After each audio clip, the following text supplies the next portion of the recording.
Hey everyone, welcome to another video by Singularity Computers. Today I'm taking a look at the Asus P8Z77-I Deluxe. This is a feature-packed mini ITX motherboard. It has the Intel Z77 chipset and socket 1155. It has a full x16 PCI Express 3 slot. It can take up to 16 gigabytes of 2400 MHz overclocked memory, and it has plenty of connectivity. I'm going to get straight into things and bring you in for a look around the packaging at some of the motherboard's main features. Okay, the motherboard has Digi+VRM and a 10-phase power design. It has UASP on the USB 3 ports, which according to Asus can increase the USB 3 transfer rate by up to 170%. It also has network eye control, which is Asus software that allows the prioritization of certain network traffic. It also has onboard Wi-Fi and Bluetooth 4. This motherboard can handle second and third generation Core i3, Core i5 and Core i7 CPUs.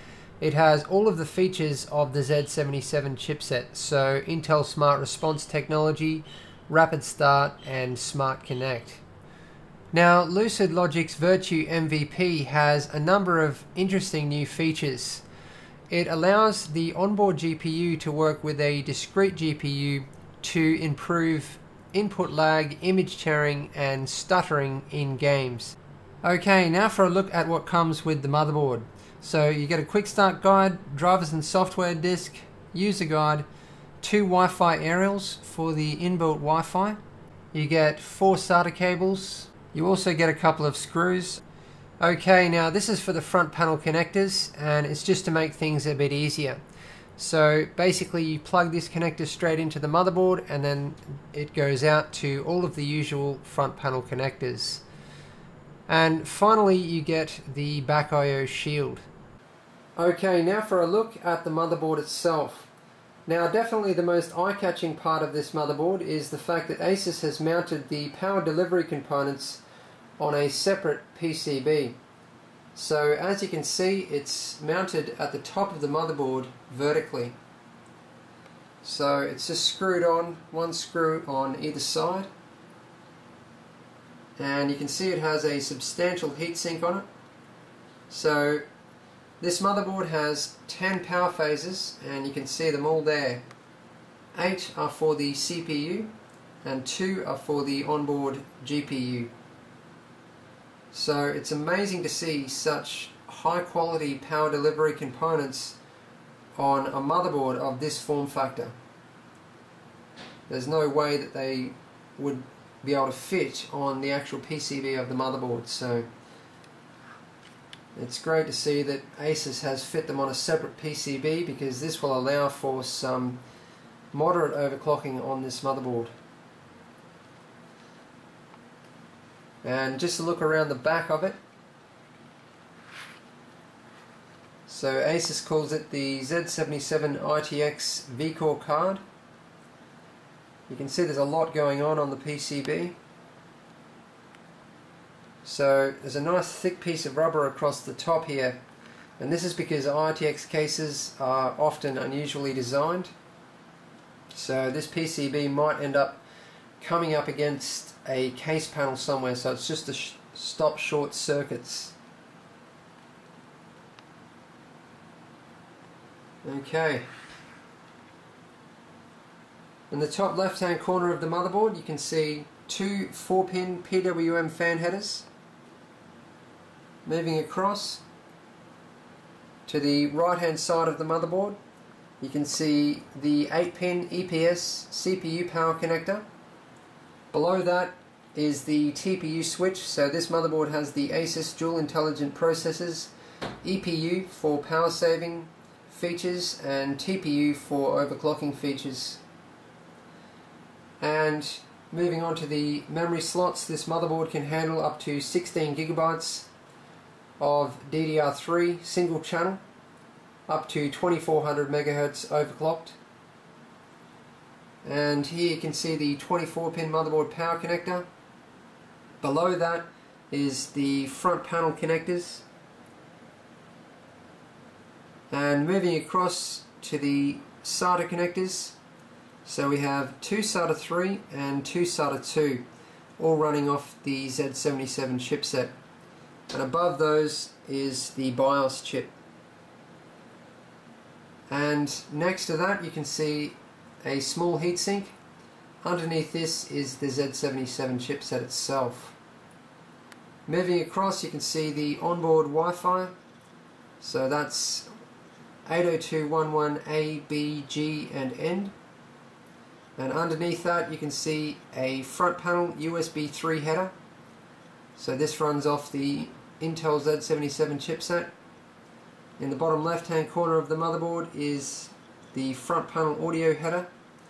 And at the bottom of the motherboard is a full Time16 PCI Express 3 slot, which is great to see on a motherboard of this form factor also.